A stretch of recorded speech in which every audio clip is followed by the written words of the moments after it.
Yeah, throughout my, I think, lifetime, I do collect a lot of trash. I acquired this habit from my father.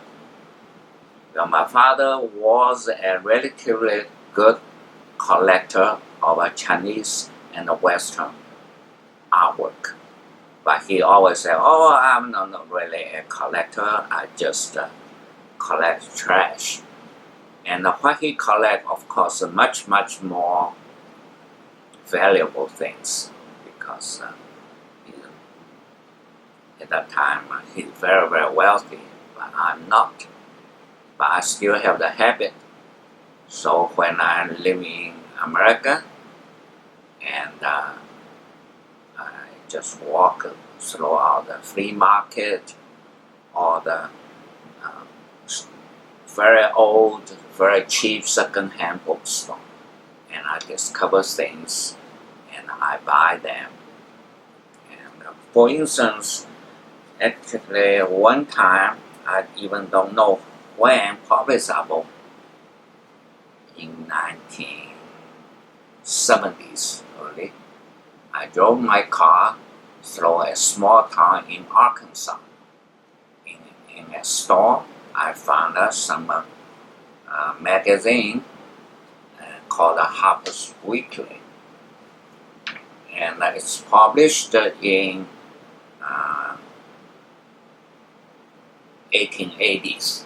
So it's already, at that time, it's about 100-year old. Now it's over 100-year old. And I just interested, and I just bought all of them.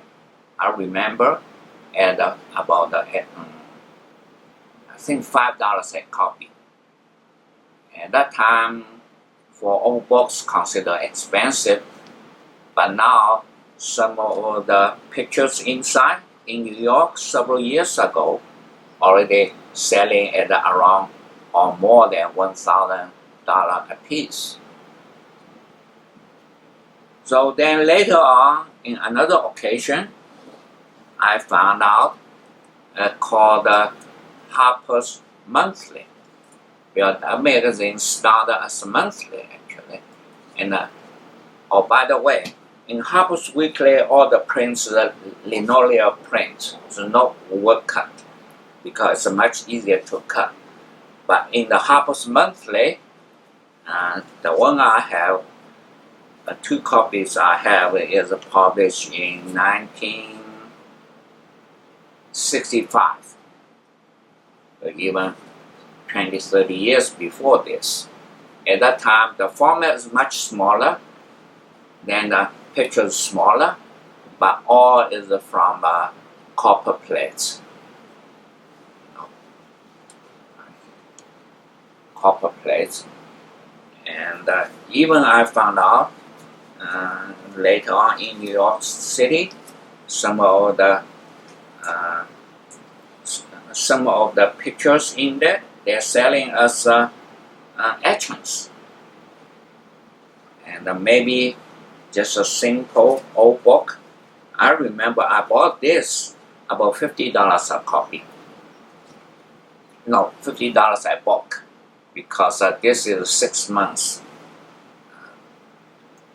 And I think even now there's a magazine, in American fashion magazine, called the Harper's Bazaar. I think that's a descendant of this magazine. So it started from monthly to weekly. Now it's a fashion magazine that's a monthly. And I also have many interesting books because like this one is by Hockney. He's a very well-known artist now, and I bought it about 30-40 years ago, and this is the catalog of his etchings. Hockney most well-known is to do sketches, and at that time that's the only the etchings, but the color etchings, that's also very rare. And the name of the book called The Blue Guitar. because it's based on the I think there's one poet wrote a poetry based on Picasso's painting, wrote it up, and wrote a poem. See? And based on the poem, and Mr. Hockney did a series of etchings. And that's another thing I'm interested in. In another occasion, I bought a book. It's a collaboration between the artist and poet. And this is a limited edition. And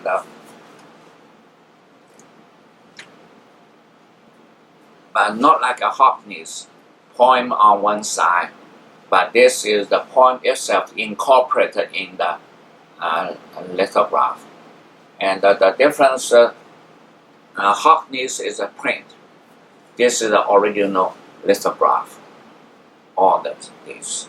Very, very interesting. And then on other occasion in New York City, one time in a bookstore, I found a book and by John Hancock. I think at that time I bought it. It's about, that's also 30 some years ago, about $200 or $300. And for a book, it's a portfolio type. Always, that's quite expensive. That's why my wife's always mad I spend money to buy useless books. And later I found out the format is interesting, but also the print is very unique. Even the article is used typewriter. And I didn't realize they only make a published in Switzerland, and they only make 100 copies. So this may be also worth a little bit. So I just always doing things like that. And also one time, also in New York, I think I bought this and that the same books.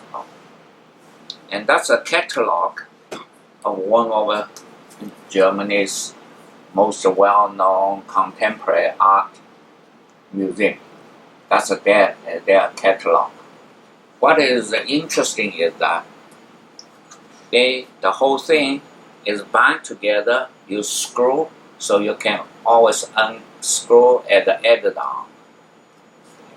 And what's unique is that the way they printed on the plastic sheet, and also on the, anyway, the things is very, very unique. And then the inside, the pages, they start with the alphabetic order. The artist's name, so they start, I think, with the artist's name in alphabetic order. You see, Andrea, then they have a first page, Albert, the first one, and with a picture of Albert, and then the next one is the painting they have. They collect in the museum. So obviously they only have one painting, Albert's painting in that museum, but some artists have much more work. So, that's a very, very interesting.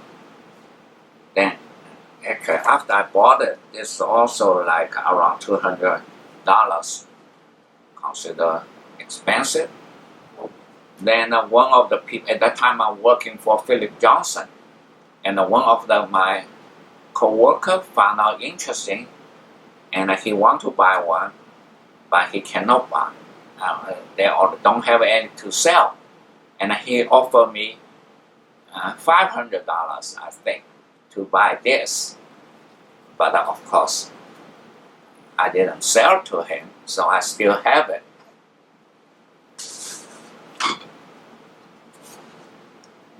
And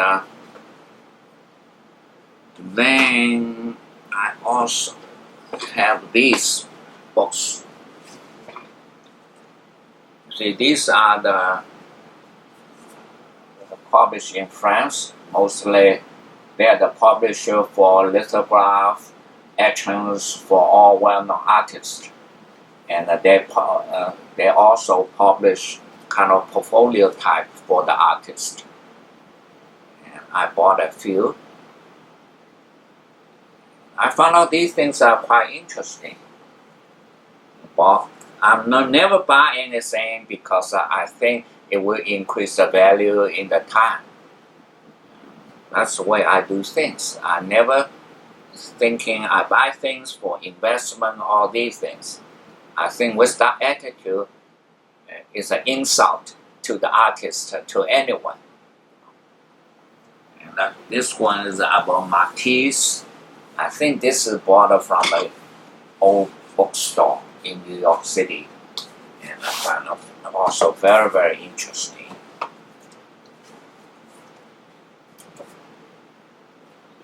Matisse.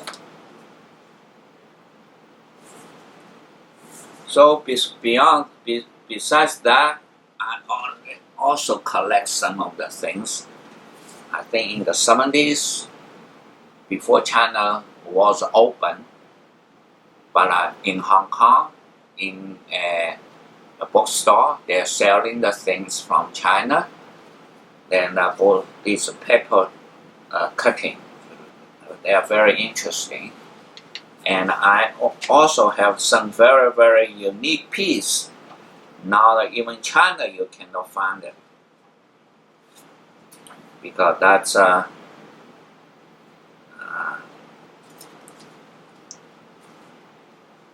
because at that time China's in Cultural Revolution, and this is the photo about how the red guy with the Chairman Mao's red book, and at the bottom like a door with say Wang.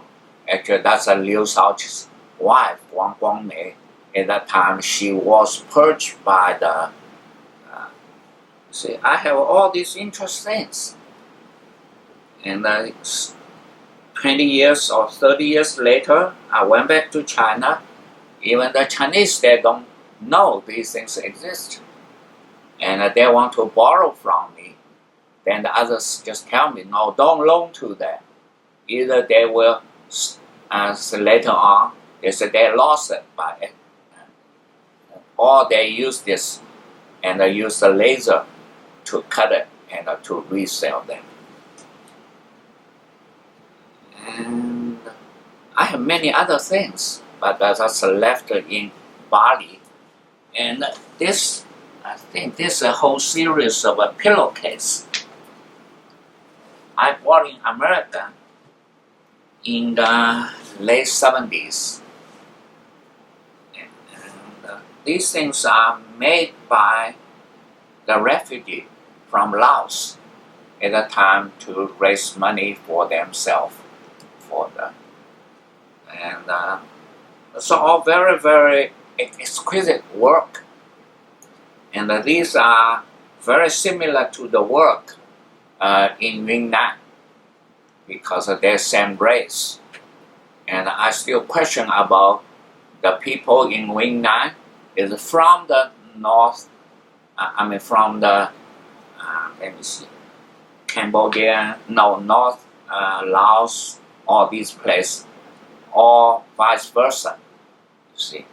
Because people always think, of course the Chinese always say they're from China, but I think maybe the Chinese, those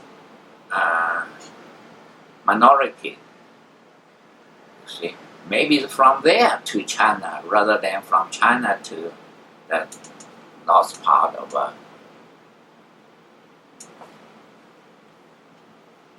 And later on in Beijing, in some of the free market, I found the thing similar, but workmanship is less good.